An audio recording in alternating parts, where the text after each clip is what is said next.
nature's comfort. Ramraj presents bamboo cotton white shirts.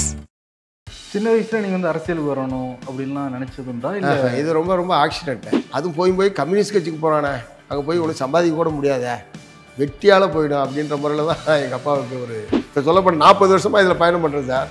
இப்போ திடீர்னு நான் வந்து வெளியே விட்டேன்னு வச்சுங்க, வேற என்ன செய்யறதுனே தெரியாது. நீங்க போன பந்த கிராமம் அப்படி இருந்தது, மக்கள் வாழ்ந்ததுக்கான வீடுகள் இருந்தது, ஆனால் மக்கள் யாரும் இல்லை. அப்படி ஒரு மயான அமைதின்னு கூட சொல்ல முடியாது. அதான் நான் பேச்சு இல்லா கிராமம். இப்போ நீங்கள் பொறுப்பேற்றிருக்க நேரம் வந்து ரொம்ப முக்கியமான ஒரு நேரம். கட்சி அணுகுமுறையில் தான் மாற்றம் இருக்குமா?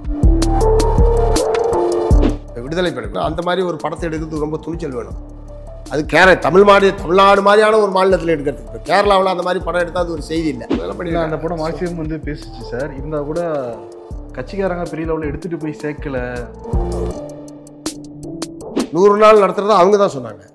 சட்டமன்ற உறுப்பினர்கள் வேலை வெட்டியே இல்லாமல் இருக்காங்க. இவங்க வந்த பிறகு என் மேலே 10க்கும் மேற்பட்ட வழக்குகள் இருக்கு. விமர்சனத்தை கூட தாங்கிக்கிற சக்தி திமுக இல்லாமல் போயிருச்சா?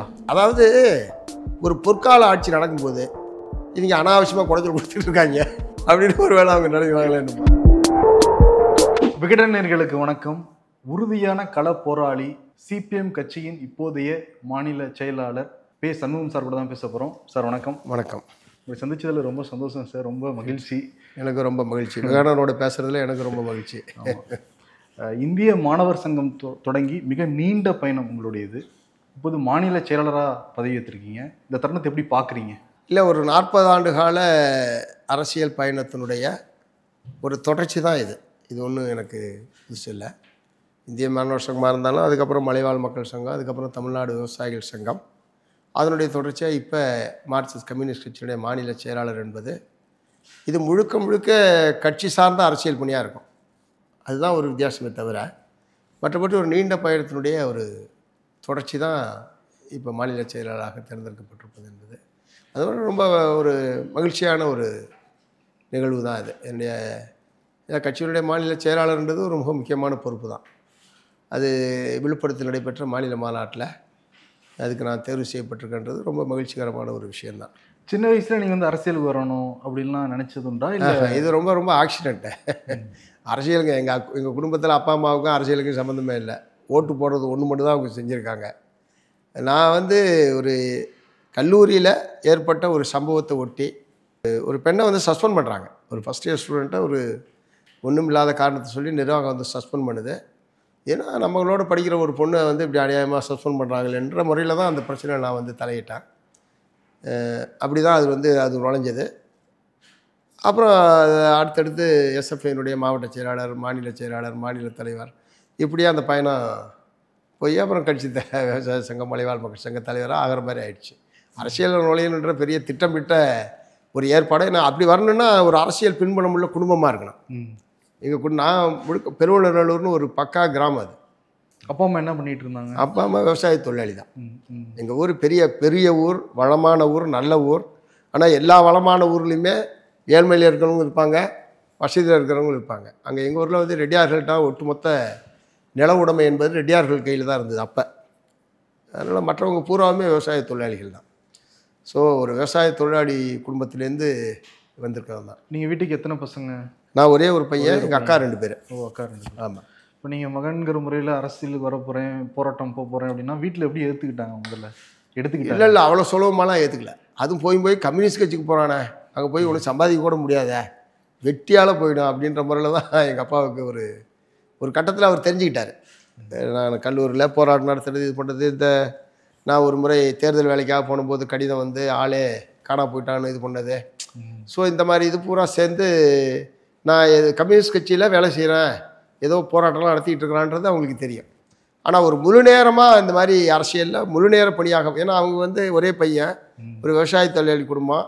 எங்கள் கிராமத்திலே நான் தான் முதல் பட்டதாரி. எங்கள் கிராமத்துக்கு, என் வீட்டுக்கு இல்லை, என் கிராமத்தில் 2வது பட்டதாரி நான். வேற ஒருத்தர் தமிழரசன் ஒரு பட்டதாரி இருந்தார், அவர் ஆசிரியராக. 2வது பட்டதாரி நான். ஸோ அப்படின்னா குடும்பத்தில் இயல்பாக என்ன ஒரு எதிர்பார்ப்பு இருந்திருக்கோம், எப்படியாவது புள்ள வேலைக்கு போய் நம்ம குடும்பத்தை நிமித்துவான், நம்ம கொஞ்சம் நிம்மதியாக இருக்கலாம் அப்படின்ற எதிர்பார்ப்பு எல்லா பெற்றோர் இருக்கிற மாதிரி என்னுடைய பெற்றோருக்கு இருந்தது. அப்பா ஏற்றுக்கலாம், அம்மா ஏற்றுக்கிட்டாங்களா சார்? இல்லை, 2 பேருமே ஏற்றுக்கலன்னா என்னோட சண்டையெல்லாம் போடல.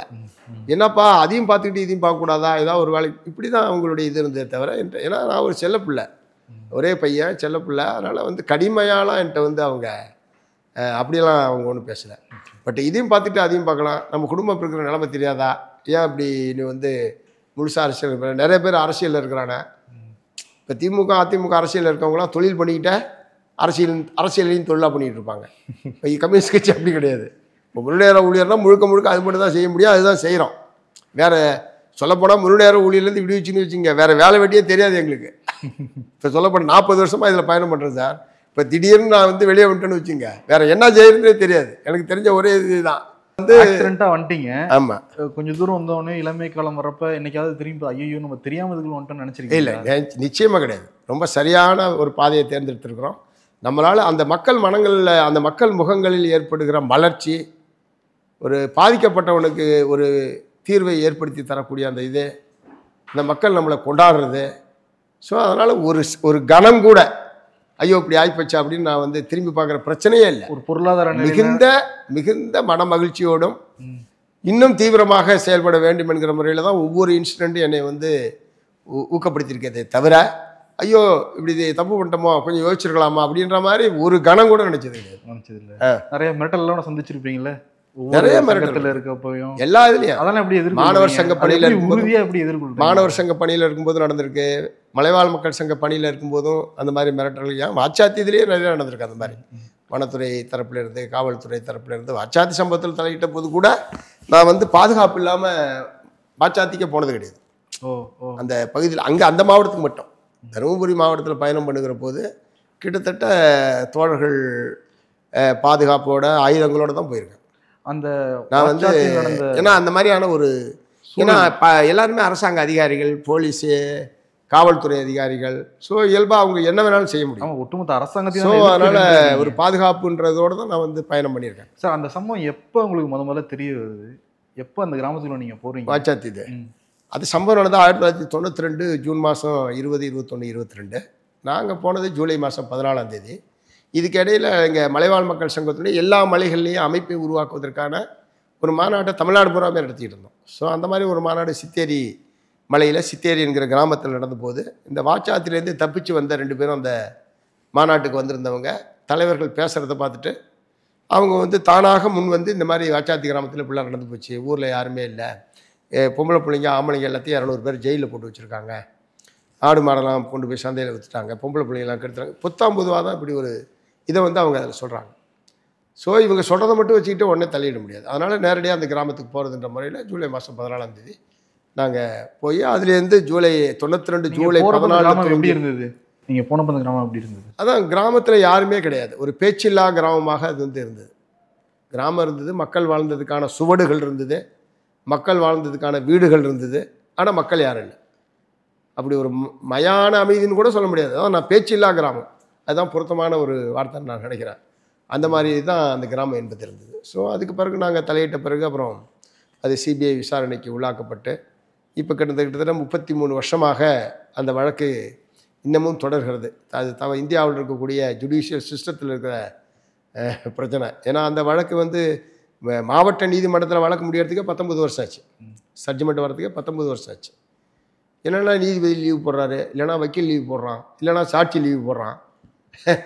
இந்த மாதிரி ஏதாவது ஒன்று நடந்துக்கிட்டே இருக்குது. ரெண்டாவது அது வந்து SC/ST அட்ராசிட்டி ஆக்ட் அடிப்படையில் பதிவு செய்யப்பட்ட வழக்குன்றதுனால ஸ்பெஷல் கோர்ட் ஃபார்ம் பண்ண அதுக்கே பல வருடங்கள் எடுத்துக்கிட்டாங்க தமிழ்நாடு கவர்மெண்ட். தமிழ்நாடு கவர்மெண்ட்டுக்கு அப்பயும் கொடுக்கல. நாங்கள் உயர்நீதிமன்றத்தில் அதுக்கு தனியாக வழக்கு போட்டு தான் சிறப்பு நீதிமன்றம் என்பதே வாச்சாத்தி வழக்காக வாங்கணும். சட்டத்தில் இருக்காது சிறப்பு நீதிமன்றம் அமைக்க. இப்போ தமிழ்நாட்டில் மொத்தம் 20 சிறப்பு நீதிமன்றங்கள் தான் இருக்குது. பட்டியல் சாதியினர், பழங்குடியினர் வன்கொடுமை தடுப்பு சட்ட வழக்குகளை விசாரிப்பதற்கு ஒவ்வொரு மாவட்டத்திலையும் தனி நீதிமன்றங்களை அமைக்க வேண்டும், அது சட்டத்தில் இருக்கிறது. ஆனால் தமிழ்நாட்டை 20 நீதிமன்றம் தான் இருக்குது. மீதி மாவட்டம் பூரா கிளப் பண்ணி வச்சுருக்கான். ஆனால் விவாகரத்து வாங்குறதுக்கு குடும்ப நல கோர்ட்டு 40 இருக்குது. அது வழக்கு ஜாஸ்தியாக, இது வழக்கு ஜாஸ்தியாக. நான் வந்து இப்போ முதலமைச்சரை பார்க்கும்போது அதை இது பண்ணுறதுன்னு இருக்கேன். ஏன்னா 10 வருஷம் 5 வருஷத்துக்கு முன்னாடி போடப்பட்ட வழக்குகள் உட்பட விசாரிக்கப்படாமல் இருக்குது, தீர்ப்பு வராமல் இருக்குது. இது வந்து அதாவது வன்கொடுமையினால் பாதிக்கப்படுறதை விட அதுக்கான நீதிக்காக காத்துக்கிட்டு இருக்கிறது பாருங்க.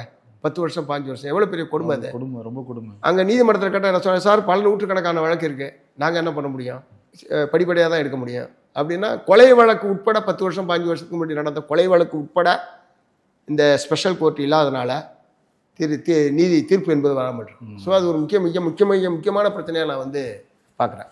இப்போ வாச்சாத்தி வழக்கு உச்சநீதிமன்றத்தில் இருக்குது, அது எப்படி தீர்ப்பு வரும்னு நினைக்கிறீங்க? இல்லை, இப்போ ஏற்கனவே தருமபுரி மாவட்ட அமர்வு நீதிமன்றத்தில் இந்த நாங்கள் எழுப்பிய குற்றச்சாட்டுகள் எல்லாமே நிரூபிக்கப்பட்டு குற்றவாளிகளுக்கு தண்டனை என்பது வழங்கப்பட்டிருக்கு.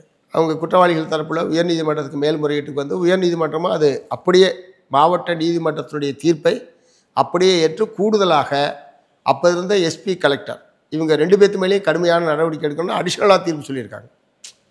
தருமபுரி மாவட்ட அமர்வு நீதிமன்றத்தில் அல்லது அந்த குற்றவாளிகள் பட்டியலில் எஸ்பி கலெக்டர் 2 பேருமே கிடையாது. அப்போ எஸ்பியாக வந்து ராமானுஜம் ஐபிஎஸ், பின்னாடி தமிழ்நாடு காவல்துறையினுடைய தலைவராக இருந்தார். பாருங்க கொடுமையை, இவ்வளோ பெரிய கொடுமை அவர் காலத்தில் வாச்சாத்தியில் நடந்தது. அவர் பின்னாடி தமிழ்நாட்டுக்கே காவல்துறை தலைவர் ராமானுஜம் ஐபிஎஸ். அப்போ வந்து தசரதன் ஐஏஎஸ் கலெக்டராக இருந்தார். அதுக்கப்புறம் அவர் வந்து இங்கே தமிழ்நாடு டிஎன்பிஎஸ்னுடைய தலைவராக பதவி உயர்வு அவருக்கு. ஒருவேளை இந்த மாதிரிலாம் பண்ணால் தான் பதவி உயர்வு கிடைக்குமான்னு தெரில. இது ரெண்டுமே ஜெயலலிதா ஆட்சி காலத்தில் சம்பவம் நடந்தது. ஜெயலலிதா ஆட்சி காலத்தில் இவங்க 2 பேரும் ப்ரொமோஷனில் இப்படி தானதும் ஜெயலலிதா ஆட்சி காலத்தில் திரும்ப வேற ஒரு கட்டத்தில். ஸோ அவங்க வந்து இந்த மாதிரியான குற்றங்கள் இழைக்கக்கூடியவர்கள் மீது முறையாக நடவடிக்கை எடுப்பது பதிலாக அவங்களை ஊக்கப்படுத்துறது, பதவி உயர்வு கொடுக்கறதுன்ற மாதிரியான ஒரு மோசமான கலாச்சாரம். இப்போ வீரப்பன் தேடுதல் வேட்டையில் ஈடுபட்ட எஸ்டிஎஃப் ஸ்பெஷல் இன்வெஸ்டிகேஷன், அந்த ஸ்பெஷல் டாஸ்க் ஃபோர்ஸ் சிறப்பு அதிரடிப்படை, அந்த ஆட்களுக்கு பூரா ப்ரொமோஷன் கொடுத்தாங்களே அவங்க நடத்துனது பூரா சதாசிவா கமிஷனோட அறிக்கையை படித்து பாருங்கள், எவ்வளோ பெரிய கொடுமை. அவனுக்குலாம் யாருக்காவது எல்லாருமே பனிஷ் பண்ண வேண்டிய ஆட்களுக்கு பதவி உயர்வு கொடுத்தாங்க. எப்படி சார் வரும் தீர்ப்பு? இல்லை, உச்சநீதிமன்றத்துலேயும் அதான் மாவட்ட நீதிமன்றம் உயர்நீதிமன்றம் 2லையுமே எங்களுக்கு சாதகமாக தான், பாதிக்கப்பட்ட மக்களுக்கு சாதகமாக தான் தீர்ப்பு வந்திருக்கு. நிச்சயமாக உச்சநீதிமன்றத்திலேயும் எங்களுக்கு பாதிக்கப்பட்ட மக்களுக்கு சாதகமாகத்தான் தீர்ப்பு வரும் என்று நான் உறுதியாக நம்புகிறேன். அதற்கு காரணம், உண்மையை தவிர நாங்கள் வேறு எதையும் நீதிமன்றத்தின் முன்னாலோ மக்கள் முன்னாலோ சொல்லவில்லை. அதனால் எங்களுக்கு உறுதியான நம்பிக்கை இருக்குது, இந்த குற்றவாளிகள் உச்சநீதிமன்றத்திலேயும் தண்டிக்கப்படுவார்கள் என்கிற நம்பிக்கை இருக்குது. இப்போ நீங்கள் பொறுப்பேற்றிருக்க நேரம் வந்து ரொம்ப முக்கியமான ஒரு நேரம். கட்சி அணுகுமுறையில் தான் மாற்றம் இருக்குமா? இல்லை, கட்சி அணுகுமுறையில் மாற்றம்னா கட்சியில் ஏற்கனவே ஒரு ஸ்தாபன கட்டமைப்பு என்பது இருக்குது, அடிப்படை ஸ்தாபன கட்டமைப்பு என்பது இருக்குது. கிராம கிளையிலேருந்து துவங்கி அகில இந்திய அளவில் வரைக்கும் ஒரு ஸ்தாபன கட்டமைப்பு என்பது இருக்குது. அதில் முக்கியமாக இப்போ நாங்கள் பார்க்குறது ஒரு தேக்க நிலையில் கட்சி இருக்குது. ஸோ அதை வந்து ஒரு வளர்ச்சியை நோக்கி கொண்டு போக வேண்டிய மிக முக்கியமான ஒரு காலகட்டம். ஸோ அந்த முறையில் என்னுடைய தீவிரமான முயற்சிகள் என்பது இருக்கும். ஸோ அதற்கு வந்து களப்போராட்டங்களை தீவிரப்படுத்துவது, இன்னமும் 75 ஆண்டுகள் ஆனதற்கு பிறகும் மக்களுடைய பல அடிப்படை பிரச்சனைகள் என்பது தீர்வு காணப்படாமலே தான் இருக்குது.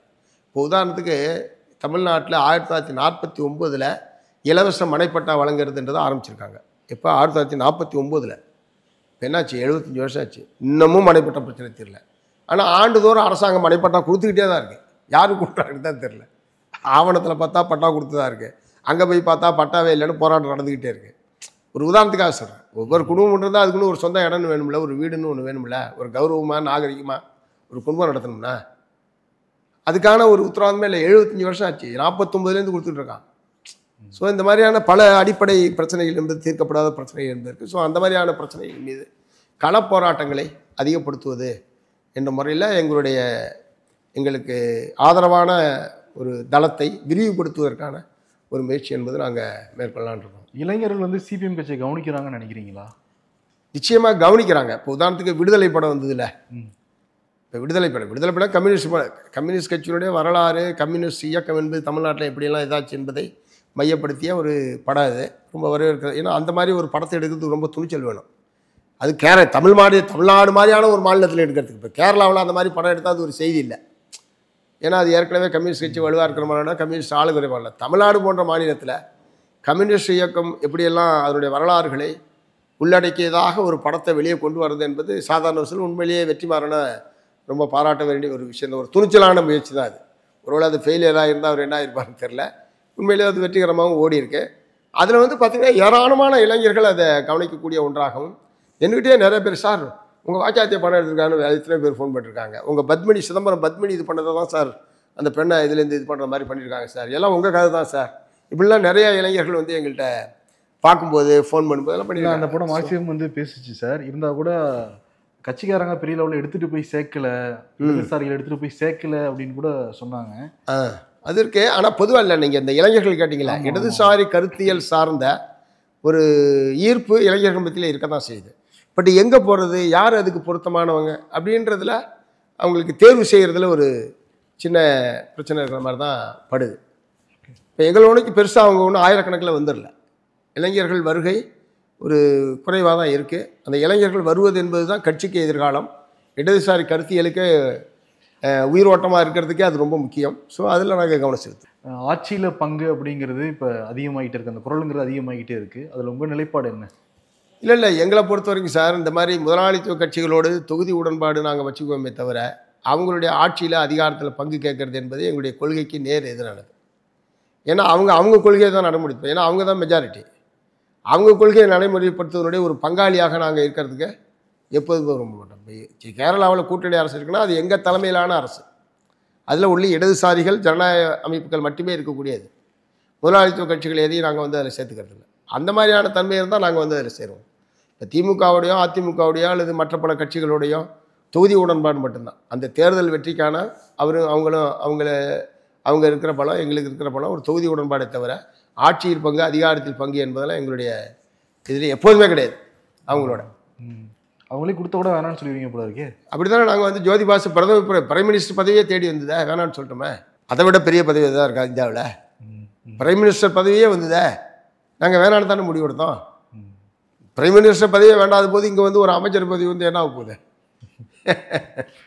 அதனால் போராட்டங்கள் ஒடுக்கப்படுறதா வந்து கேபி சார் சொல்லியிருந்தாரு. கடுமையான விமர்சனங்களோட வந்தது, விமர்சனோட கட்டுரெல்லாம் கூட இது எழுதியிருந்தாங்க.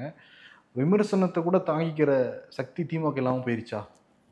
இல்லை அவங்க என்ன நினைக்கிறாங்கன்னா, நாங்கள் ஒரு தனி கட்சி, எங்களுக்குன்னு தனி கொள்கை இருக்குது, சுயேட்சையாக செயல்படக்கூடிய கட்சி, எங்களுக்குன்னு ஒரு தலைமை இருக்குது. இப்போ அவங்க சொல்கிறது பூரா கேட்குறதுக்கு நாங்கள் இல்லை, நாங்கள் சொல்கிறத பூரா கேட்கணுன்னு அவங்களும் கிடையாது. அப்போ ஒரு தேர்தலில் உடன்பாடு செஞ்சு கொண்டோம், இது பண்ணோம். ஒரு தோழமை நட்புணர்வு என்பது தொடருது.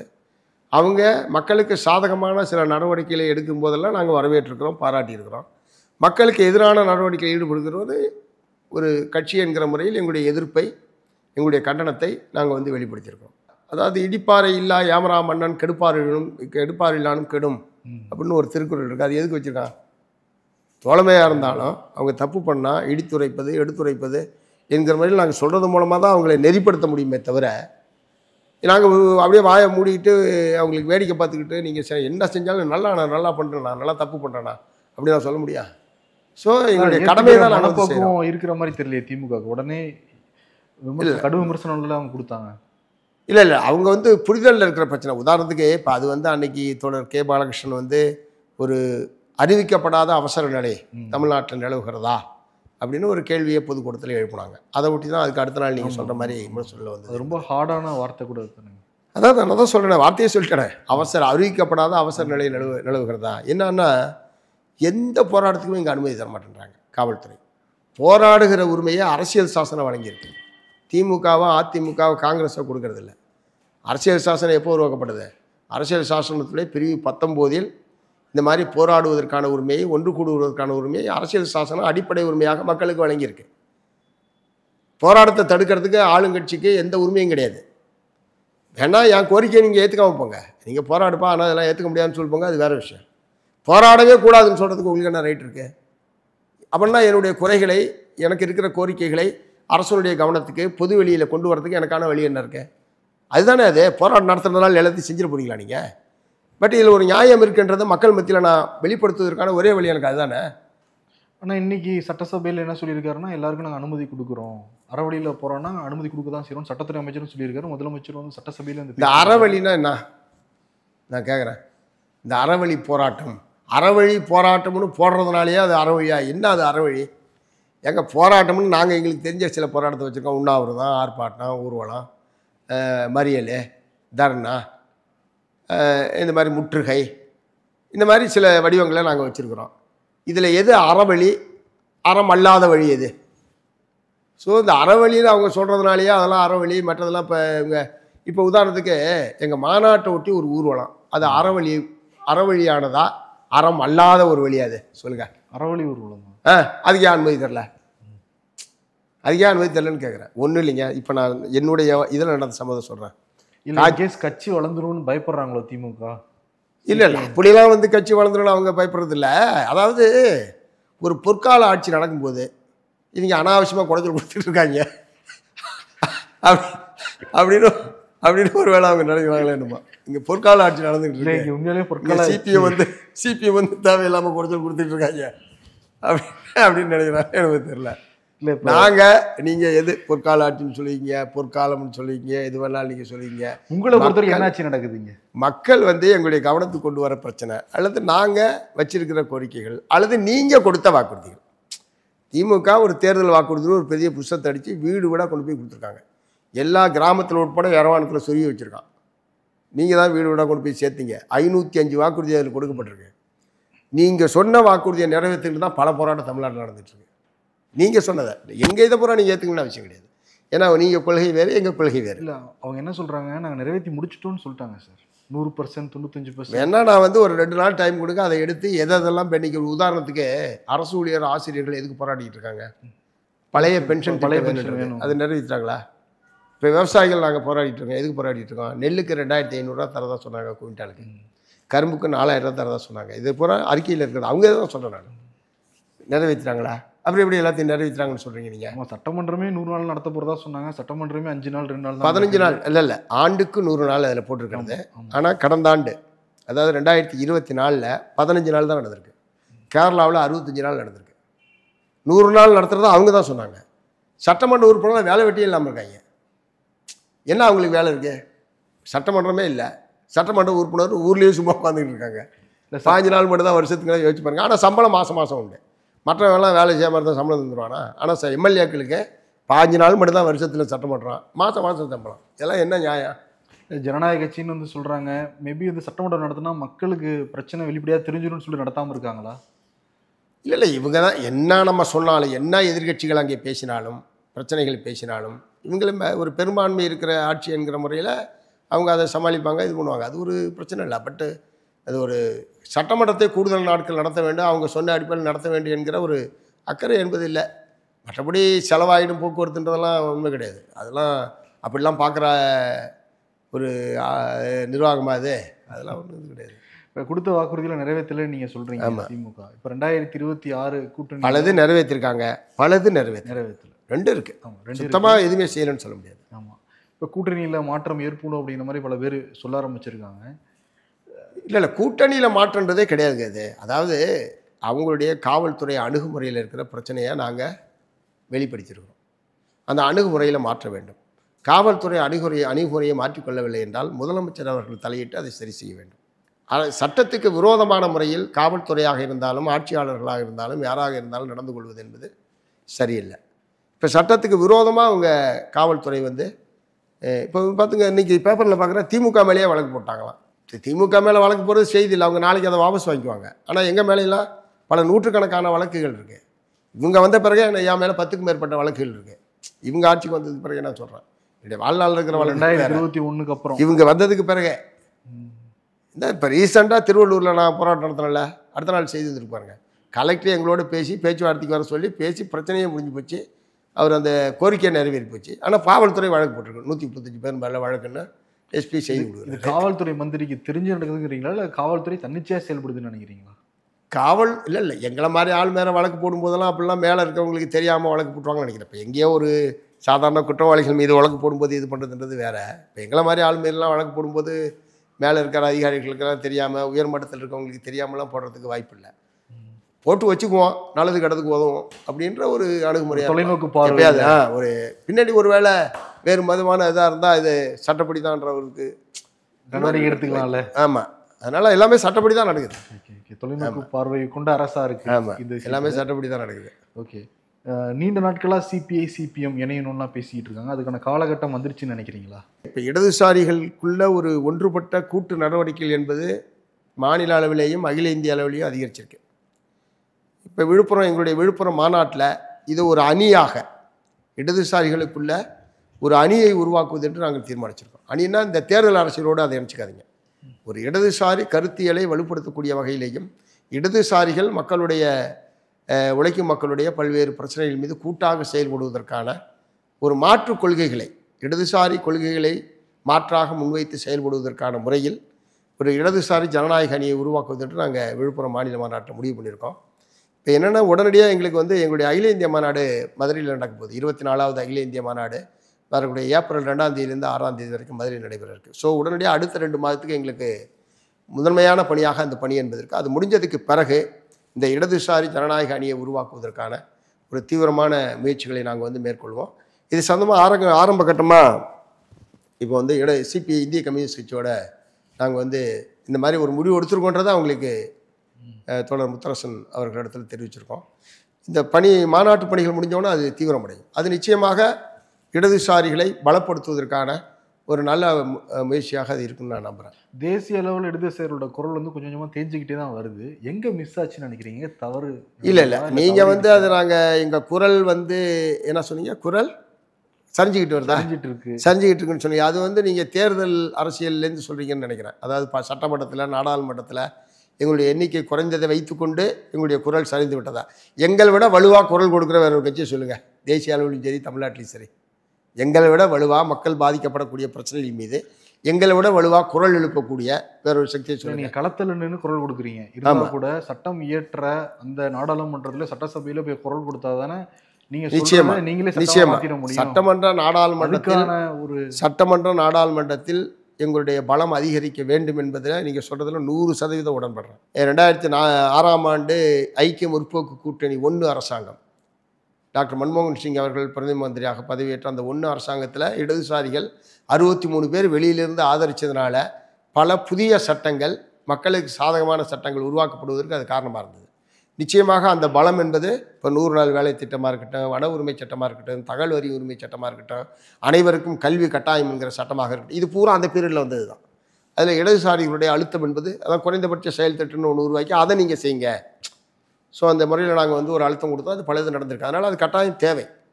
ஆனால் அதை மட்டுமே வச்சுக்கிட்டு நாங்கள் வந்து சரிஞ்சு போயிட்டோம், குறைஞ்சி போயிட்டோம் என்ற முறையில் முடிவுக்கு வருவது தேர்தல் அரசியலை மட்டும் வைத்து முடிவு பண்ண முடியாது. எங்களுடைய கட்சி எங்கேயும் கரைஞ்சி போகல.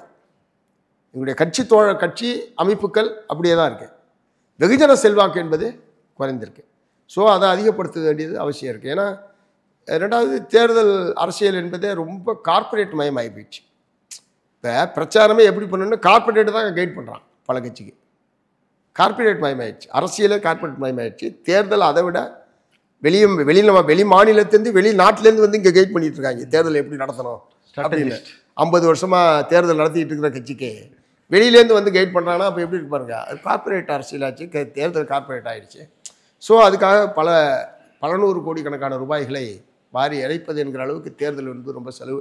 ஸோ இது பூராமே எங்களுக்கு அந்நியப்பட்ட ஒரு விஷயம், கம்யூனிஸ்டுகளுக்கு அந்நியப்பட்ட ஒரு விஷயம். ஸோ இதுக்குள்ளே தான் நாங்கள் பயணத்தை மேற்கொள்ள வேண்டியிருக்கு, முயற்சி பண்ணிகிட்டு இருக்கோம். இந்த தேர்தலை பற்றி பேசிக்கிட்டு இருக்கப்போ திமுகவை ஆதரிக்கலைன்னா பிஜேபி வந்துருங்கிறதுனால சமரசம் போகிற போக்கு இருக்கா? இல்லை, அதாவது நிறைய குறைகள் நீங்களே சொல்கிறீங்க. ஆமாம், குறைகள் இருக்குன்றது உண்மைதான். பல இதில் வந்து அவங்களுடைய நாங்கள் சொல்கிற பல கோரிக்கைகள், உதாரணத்துக்கு சாம்சங் தொழிலாளருடைய அந்த யூனியனை பதிவு பண்ணுறது, ரெஜிஸ்ட்ரேஷன், அது குறைஞ்சபட்ச சட்டப்படி செய்ய வேண்டிய வேலை. 7 பேர் சேர்ந்து நாங்கள் ஒரு யூனியன் ஆரம்பித்து லெட்டர் கொடுத்தா அதை பதிவு பண்ணுன்றது சட்டம். அந்த குறைஞ்சபட்ச இதை கூட செய்யாத போது நாங்கள் எங்களுடைய கடுமையான எதிர்ப்பு தெரிவிக்காமல் எப்படி இருக்க முடியும்? ஸோ அது முழுக்க தொழிலாளர் விரோத போக்குன்னு நான் சொல்கிறேன். திமுக அரசாங்கத்துடைய தொழிலாளர் விரோத போக்கு தான் அது. சங்கத்தை பதிவு பண்ணுறது, அதுக்கப்புறம் கோரிக்கை மாட்டுறது, மேனேஜ்மெண்ட்டை நிறைவேற்றுறானா இல்லையான்றது வேறு விஷயம். ஸோ இந்த மாதிரியான பல பிரச்சனைகள் எங்களுக்கு அவங்களுக்கும் ஒரு முரண்பாடான விஷயங்கள் இருக்கிறது என்பது உண்மைதான். நாங்கள் வந்து தொழிலாளி வர்க்க கட்சி என்கிற முறையில் உழைப்பாளி மக்களுக்கு நலனை பாதுகாப்பது தான் எங்களுடைய பிரதானமான கொள்கை என்கிற முறையில் இவங்களுடைய நலன் சார்ந்து தான் நாங்கள் கோரிக்கையில் வைப்போம். ஸோ அவங்க ஒரு பிரதேச முதலாளித்துவ கட்சி என்கிற முறையில் அவங்களுக்குன்னு தனி கொள்கை இருக்குது. அதை வந்து அவங்க இது பண்ணுறதுன்ற முறையில் அவங்க பண்ணுறாங்க. இந்த முரண்பாடு, கொள்கை முரண்பாடு என்பதே இருக்குது.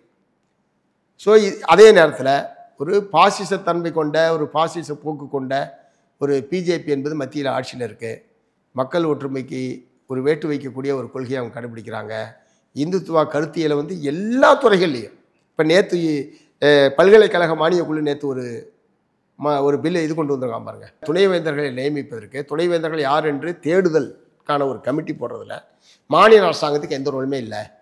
கவர்னரு, பல்கலைக்கழக மானியக்குழு, அப்புறம் அது சம்மந்தப்பட்ட பல்கலைக்கழகத்திலேருந்து அவங்க சொல்கிற பேர், இவங்க 3 பேர் சேர்ந்து ஒரு ஆளை தேர்ந்தெடுப்பாங்க.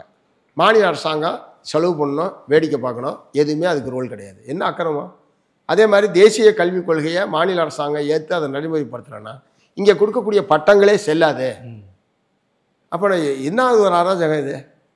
ஸோ இந்த மாதிரியான பல இது வருகிற போது ஒரு எதோச்சதிகாரம் பண்ண முடியும், மாநிலத்தினுடைய அதிகாரங்களை பறிக்கக்கூடிய வகையிலையும் மத்தியில் இருக்கக்கூடிய அரசாங்கம் செயல்பட்டு கொண்டிருக்கிற போது அதை எதிர்ப்பதற்கு திமுகவோடு நாங்கள் இணைந்து நின்று போராடுவோம். அதே நேரத்தில் தமிழ்நாட்டு மக்களுக்கு எதிரான தமிழ்நாட்டு மக்களுடைய நலன்களை பாதிக்கக்கூடிய வகையில் திமுக அரசாங்கம் செயல்பட்டால் அதை நாங்கள் எதிர்த்து போராடுவோம். உங்கள் குடும்பம் பற்றி சொல்லுங்க ஐயா. குடும்பம், என்னுடைய துணைவியார் ஒரு அரசு பள்ளி ஆசிரியர், செல்வகுமார்னு பேர். 2 பையன் பசங்க. காதல் திருமணம், சாதி மறுப்பு திருமணம், மத மறுப்பு திருமணம் எல்லாம் தான். பசங்க 2 பேர், 2 பேருமே முனைவர் பட்டம் பெற்றவர்கள். ஒருவர் பொருளாதாரத்தில் முனைவர் பட்டம், ஹைதராபாத் மத்திய பல்கலைக்கழகத்தில் முனைவர் பட்டம் பெற்றவர். 2வது பையன் வந்து வேளாண்மை துறையில் முனைவர் பட்டம், சிதம்பரம் அண்ணாமலை பல்கலைக்கழகத்தில். 2 பேருமே வேலையில் இருக்காங்க. மருமகள், ஒரு மருமகள், அவங்களும் முனைவர் பட்டம் பெற்றவங்க. பசங்க 2 பேருமே காதல் திருமணம், கலப்பு திருமணம், எல்லாமே முழுக்க சீர்திருத்த அடிப்படையில் தான் நடந்த திருமணம். எங்கள் திருமணமும் அப்படி தான். ஒரே ஒரு அப்போ என்ன 25 50 ரூபாய்க்கு மாலை செலவு பண்ணியிருப்போம். அவ்வளோதான் எங்களுடைய செலவு, திருமணத்துக்கான செலவு. ஆமாம், எல்லாத்துக்கும் ஒரு டீ மிக்சர் கொடுத்தோம். டீ மிக்சர் அதுதான். இங்கே தான் சென்னையில் தான் எங்களுடைய திருமணம் நடந்தது, கேரள சமாஜத்தில். டீ மிக்சர் கொடுத்தோம், ஒரு ஸ்வீட்டு. இதுதான் வந்து எங்களுடைய ஏற்பாடு. ஒரு 50 ரூபாய்க்கு மாலை செலவு, அரங்கம் நிறைந்து கூட்டம், அவ்வளோதான். அதே மாதிரி பசங்களுக்கும் கிட்டத்தட்ட அப்படி தான், மாலை மாற்றிக்கொள்வதை தவிர வேறு ஒன்றும், வேறு எந்த விதமான சடங்கு சமர்தம் இல்லாமல் தான் தலைவர்கள் தலைமையில் தான் 2 பேருக்குமே திருமணம் என்பது நடந்தது. 2 பசங்க சின்ன வயசுலேருந்து நீங்கள் போராட்டம் எல்லாம் பார்த்து. ஆமாம், அவங்க அம்மாவும் கூப்பிட்டு போவாங்க, நானும் கூப்பிட்டு போவேன். எங்களை பார்த்து வளர்ந்தவங்க தானே எங்கள் குடும்பமே. இப்போ மாநில வந்தோடனே என்ன சொன்னாங்க அவங்க? ரொம்ப மற்றற்ற மகிழ்ச்சி பசங்களுக்கு. அப்பா 40 வருஷமாக காடு மேடு கிராமம்னு பைய தூக்கிட்டு இரவு பகலாக அலைஞ்சார். இன்றைக்கி அது ஒரு கடின உழைப்புக்கு ஒரு உரிய அங்கீகாரம், ஒரு உரிய பொறுப்பு என்பது அவருக்கு வந்து இருக்கின்ற முறையில் எல்லாருக்குமே, குடும்பத்தில் எல்லாத்துக்குமே, ரொம்ப குடும்பத்தில் மட்டும் இல்லை, உறவினர்கள் மற்றவங்க உள்ள கட்சி தோழர்கள் எல்லாத்துக்குமே. ஏன்னா 40 வருஷமாக என்னுடைய பயணத்தை தமிழ்நாடு பூரா இருக்கக்கூடிய கட்சி தோழர்கள் நேரடியாக ரொம்ப நெருக்கமாக கவனிச்சிக்கிட்டு இருக்காங்க. அவங்க எல்லாத்துக்குமே ரொம்ப சந்தோஷம் தான். ஒரு பொருத்தமான தேர்வு அப்படின்ற முறையில் தான் பொதுவான இது இருக்குது. உங்கள் தரப்பில் என்ன வந்திருக்குன்னு எனக்கு தெரியல. மகிழ்ச்சி தான். இல்லை, பொதுவாக தோன்றேன், கட்சி அணிகள் மத்தியில், தோழர்கள் மத்தியில் ஒரு பொருத்தமான தேர்வு, ஒரு சரியான நேரத்தில் இது பண்ணியிருக்காரு. நம்ம கட்சியை அடுத்த கடத்தை கொண்டு போயிட முடியும் ஒரு ஆளை நம்மளாம் சேர்ந்து பண்ண முடியுன்ற ஒரு நம்பிக்கை என்பது, தன்னம்பிக்கை என்பது ஏற்படுத்தியிருக்கிறதா தான் கடந்த 3-4 நாளாக வரக்கூடிய செய்திகள், பதிவுகள் எல்லாத்தையும் பார்க்குற போது எனக்கு தோணுது. அடுத்த மேக்ஸிமம் 40 வருஷம் 44 வருஷமாக இது பண்ணியாச்சு. அடுத்த மேக்ஸிமம் என்ன பண்ண முடியுமோ அதை பண்ணி மீண்டும் நிறையா போராட்டங்கள், முதன்மையாக நிச்சயமாக போராட்டங்கள் அதிகரிக்கும். எங்கள் கட்சியை வந்து விரிவுபடுத்துறதுக்கான எல்லா தீவிரமான முயற்சிகளையும் மேற்கொள்ளும். தேர்தல் அரசியல் அது ஒரு தற்காலிக இது. கட்சியினுடைய பணி என்பது, தேர்தல் என்பது இடையில வரும் போகும். தேர்தல் அரசியலை மட்டும் வைத்துக்கொண்டு கம்யூனிஸ்ட் கட்சியை மதிப்பிடுறது என்பதை நாங்கள் ஏற்றுக்கவே இல்லை. சிறப்பு. இங்கே உங்கள் நேரம் கொடுத்து விகடனுக்காக பேட்டி கொடுத்ததுக்கு ரொம்ப நன்றி. ரைட், ரொம்ப மிக்க மகிழ்ச்சி.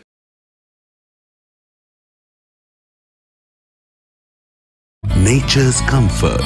Ramraj presents bamboo cotton white shirts.